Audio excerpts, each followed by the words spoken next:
The phone rang ominously, each ring slower than the last. A warning, a reckoning. You didn't think I'd find you, did you, Nandi? Good grief, it's him. After all these years. Nandi was never content with her life. Born to poor peasants, she suffered great deprivation and was desperately unhappy growing up in the village. Her life was one of constant toil.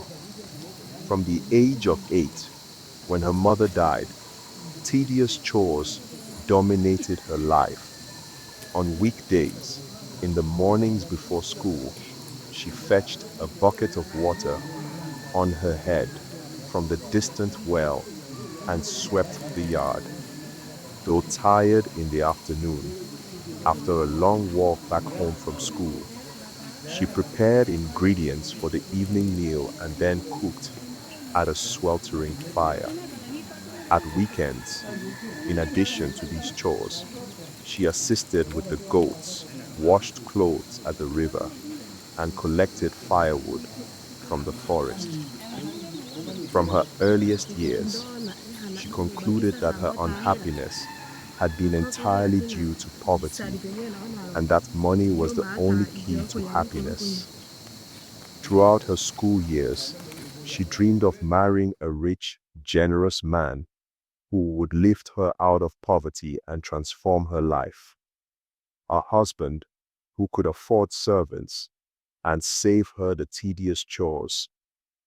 A husband who would take her away from the drab village to somewhere exciting, to a city teeming with nightlife, where the streets were wide, well paved, clean, and lit every night.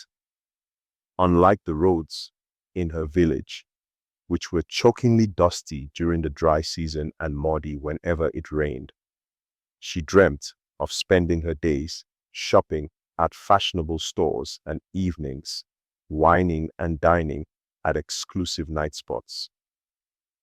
At the age of 14 and about to leave school, Nandi realized that with her poor education and simple background, she would never realize her fantasies. So, a year later, she reluctantly agreed to marry her neighbor, a man 58, her father's age, almost 4 times her own. Nandi's father had observed prepubertal changes as she blossomed into womanhood. As she grew taller, shed puppy fat, and developed physically, he noticed that men were beginning to show a keen interest in her, and her in them. The thought of his only daughter falling pregnant out of wedlock, and the shame that would bring upon his family, weighed heavily on his heart. So, he arranged with the village chief for him to marry Nandi. The following day, he called Nandi to tell her he had found her a husband. Nandi, my daughter, Sibanda has been good to us. He has been helping with your school fees and assisting us since you were very young. And according to our culture, I have promised him your hand in marriage. He has offered 300,000 kwacha as lobola. That is more than a fair lobola. But Papa, what will I do with such a man? He is progressive. I am sure you will grow to love him. He is a man of means and will treat you well. You will want for nothing. Neither shall your mother and I. We will all be happy. But Papa, Stop arguing, my daughter. Please do as I say. From over the fence, Nandi had often watched Sibanda's tall, stocky frame as he went about tending his animals and preparing his maize fields. She had looked up to the rapidly graying figure as an elder. A father figure had regularly chatted with his 2 wives. Now, she could not believe that he wanted her as his 3rd wife on his ascension to the chieftainship. But according to their tradition, her father had the right to decide whom she married. And so, a few weeks later, On a bright, sunny Saturday afternoon, in a colorful ceremony attended by villagers, Nandi was married to Chief Nkosi Sibanda. As Sibanda's third wife, Nandi enjoyed a far greater comfort than previously. She now lived in her own hut, had servants at her bidding, owned several head of cattle, and had access to a well-stocked maize barn. She had enough to eat, no longer slept uncomfortably on a thin mat or wore ragged clothing. But she was not satisfied. The thought of a quiet village life spent bringing up countless children did not appeal to her. And crucially, she soon discovered that Sibanda would never have enough money to afford the lifestyle she craved. Though his farm was many times the size of her father's, as chief, his commitments were many. He now had many mouths to feed apart from his two other wives and large extended family. Realizing that she would never accumulate great wealth, being married to Sibanda, she became severely depressed. But she tried to make the best of her marriage. She desperately wished her father's words, "You will grow to love him," would become true, but she found that increasingly difficult. The marriage was cold. Sibanda seldom showed affection. Instead, he constantly shouted at her, ordered her around, and even occasionally threatened to flog her. She continually reflected on his behavior at their first formal meeting in her family compound. After thrusting a thick wad of notes into her father's hand, he grabbed her hand forcefully and squeezed it painfully for a moment. And she had interpreted his action as signifying that he had just finished paying Lobola for her and that she was now his property. He could do with her as he chose. The way he subsequently mistreated her convinced her this was true. After a year of struggling with her feelings and the effects of 2 miscarriages, Nandi gave up trying to make her marriage work. She decided to leave Sibanda. Nandi saw that her opportunity had come when she first visited the newly opened village farm shop in March. After she paid for her goods, the man behind the counter smiled at her. Seems like you're stocking up for the harvest. Yes, I'm buying a few chemicals to treat the grain. We expect a good maize crop this year and want to be prepared. Don't want pests destroying too much of it. It's the same with every farmer in the village, so you must be doing bright business. In a way I am, but it's mostly credit. Unlike you, everyone seems to want credit until after the harvest in May. That's the custom in the village, but I guess you wouldn't know being new to the area. You're right about me not being familiar with the custom, but I am from here. I left for United States as a child and spent several decades there. Made a bit of money, so I decided to move back and set up this farm store to serve the village. It's a project I had long dreamed of while working as a wholesale clerk for an American grocery chain. That's wonderful. The village badly needs a few more farm stores. The more competition, the better. The few here have been ripping us off too long because they don't face enough competition. By the way, I'm Tom Fury. And I'm Nandi. Well, I'd better be going. Nice meeting you, Nandi. Do come again. I believe I already gave you my card. Yes, you did. Bye, Tom. They shook hands, and Nandi left for home. At home, Nandi reflected on her meeting with Tom. During the conversation, he told her he was 40 and recently divorced. She assessed him to be quite wealthy. At the same time, his tall, fit-looking body and his mellifluous, deep baritone voice attracted her. She was not put off by the stump he had for a right thumb. Later, Tom told her it was a vestige of his earlier career in the Army Special Forces. The accident occurred while he was learning about terrorist techniques and explosives. For the next few weeks, Nandi and Tom phoned each other and spoke at length about mundane things. And then, more profound subjects like poverty, health, and the meaning of life. Nandi sought Tom's advice on a range of matters. Weeks later, they began meeting secretly. Tom lived alone in a large house not far from Nandi. Most evenings after Nandi had fed her husband his tea, she would sneak out to Tom's home, spend the night, and sneak back home again before daybreak. For months, Sibanda did not realize that his wife was having an affair. This was because every evening after Nandi gave him his tea with two of the small white tablets the pharmacist prescribed for his allergies, he slept soundly until well into the early morning. At first, Tom seemed to meet all of Nandi's expectations. He was the man of her dreams, gentle, caring, and above all, paid her handsomely in cash for each visit. For the first time in her life, she felt loved and appreciated, to the point where she now thought the time had come for leaving Sibanda. She dreamt of settling down with Tom, moving to town, living in a large house, driving a nice car, wearing expensive clothing and jewelry, and having many material possessions. Nandi shared her thoughts with Tom the next time she visited him. "Not now," he responded. "Let's take it slowly. Right now, I need more time to focus on the business."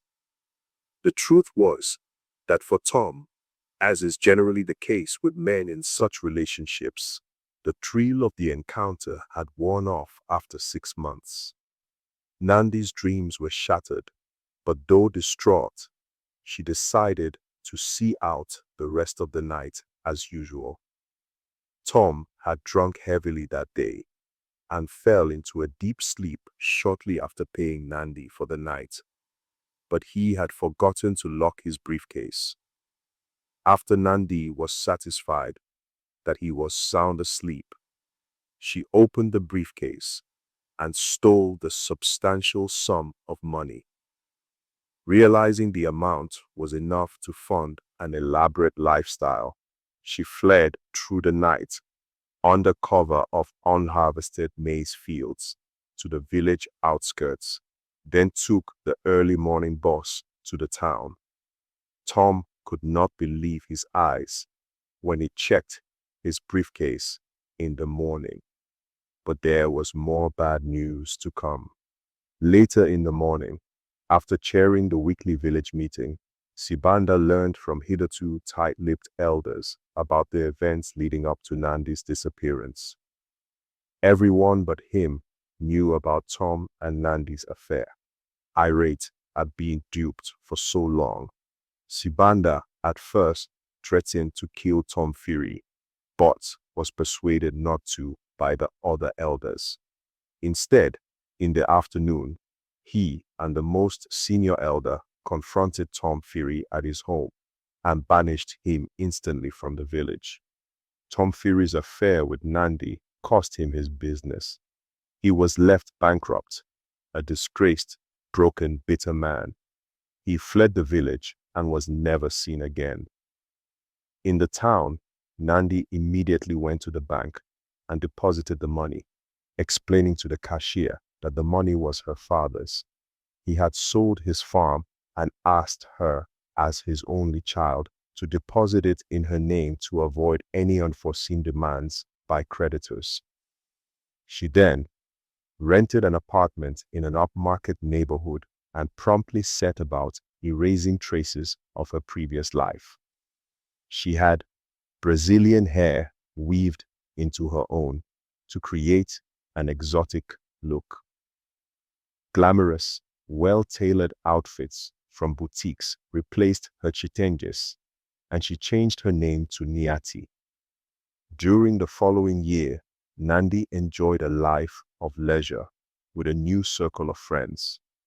She did not work, frequented the best nightclubs, wore expensive clothing, jewelry, and perfume, and dined at the best restaurants. She skillfully spread the story at various celebrity functions, saying that her father was a wealthy expatriate in Europe. But she was overcome by the thief's psychology that loot must be spent. Eventually, her ill-gotten fortune ran out. She was unable to afford even the rent and was evicted. Late that night, homeless, virtually destitute, abandoned by friends, and driven by her habitual nightlife instinct, she drifted aimlessly to the outskirts of town. She ended up at a nightclub in a seedy section. The loud music, the bodies gyrating in strobe lighting, the smell of beer, cigarettes, and roasted meats drew her in. She stood at the entrance, mesmerized by the scene, and then slinked towards the bar. A thick-set, balding man, perhaps in his mid-40s, had been leering at her from behind the bar. His head bowed slightly and tilted sideways to the left. He looked up slyly at her through a permanent squint as she approached the bar counter. He had a mean, devious, villainous look, often associated with pimps and other low forms of nightlife. He spoke with an affected American accent. In the year, Nandi, now 18, had matured into an elegant, leggy beauty with hips that men adored and women envied. Hi sis, can I buy you a drink? Who, me? Yes, I'm in a generous mood tonight. Besides, a stunning babe like you shouldn't be drinking alone. Oh, thank you. A Bloody Mary, please. With more tomato juice than vodka. I'm Joe. I own this place, but tonight I'm working the bar. My regular barman is off sick. The drinks are on the house. Nice to meet you, Joe. I'm Nyati, and thanks for the drinks. After she had drunk several Bloody Marys, Nandi opened up to Joe. Joe listened attentively, as in between hiccups, Nandi told him her name, that she had just passed 18 and had run away from home. She had been working as a living domestic to earn money to support her parents and relatives back in the village, and her 6-month-old daughter, whose father had deserted her. But her employers had migrated, and she was now jobless and homeless. Joe had heard similar stories from girls seeking a job. His main thought, as Nandi spoke, was that she was the ideal person to inject new life into his club. Business had slumped since his glamorous wife left him because of his increasingly overt womanizing. If only I could persuade her to work for me, he thought. He told her he knew how difficult it could be when someone first comes to town and didn't know anyone. He promised her a job as a waitress, telling her she would be able to make extra money by entertaining customers. He scribbled his phone number on a piece of paper and handed the paper to her. Joe was delighted when Nandi returned the next evening with a suitcase. He was not sure how she would take his suggestion about how she could earn extra money. Now, he knew she was comfortable with the idea. In the following weeks, Joe taught Nandi to drink and smoke and to entertain customers. Madame Nyati, as she became known, was soon the establishment's star attraction. In addition to her physical attributes, she was an excellent dancer. She had mastered the kwasa kwasa during her first year in the town, and her sensuous renditions of this dance from the Democratic Republic of the Congo thrilled customers and gained her many followers. Soon, men of all descriptions, all seeking to be entertained by Madame Nyati, were trekking night and day down the long road to the blue door with the blue light, to the place aptly named the Blue Haven. Joe became jealous at the attention Nandi was receiving. One evening, He sat her down and suggested she be his mistress and help him run the bar. He promised her that if she worked hard, he would give her a handsome share of the take, and she would become wealthy in a short time. Nandi told him she would consider his offer. Though she was not keen at first, she figured the arrangement would provide security. She would be guaranteed the best accommodation and rent-free, while continuing to earn. She agreed to take up Joe's offer, intending to make a lot of money, then leave him in 2 or 3 years. But within a few weeks, she realized that she was making a lot of money for Joe, but he was not honoring the agreement, despite the increased managerial activities she was performing. She approached him about becoming his business partner instead. Joe promised to consider Nandi's proposal, but never kept his word. 6 months later, he collapsed and died at the dinner table. The autopsy results confirmed his death was because of cardiac arrest. No one believed Nandi had been adding a purple powder to his red wine for several months. Its slow poisoning effect was not discovered. No one thought the mild purple discoloration of his organs significant. No one suspected Nandi of foul play. With Joe not having any dependents, Nandi, as his longtime associate, inherited the establishment. She modernized the club, dismissed several older girls, and replaced them with younger ones. Soon, the Blue Haven became the most popular night spot in the town, known for young, beautiful, clean, courteous women. For over 2 decades, Nandi ran the Blue Haven with ruthless efficiency. She employed the expertise she had gained at the bar and the administrative, labor, and money management skills she had acquired on her husband's farm. She made a lot of money and acquired property, a posh car, and all the possessions she had ever wanted. But she was still not happy. She was tired of the nightlife, yet addicted to it.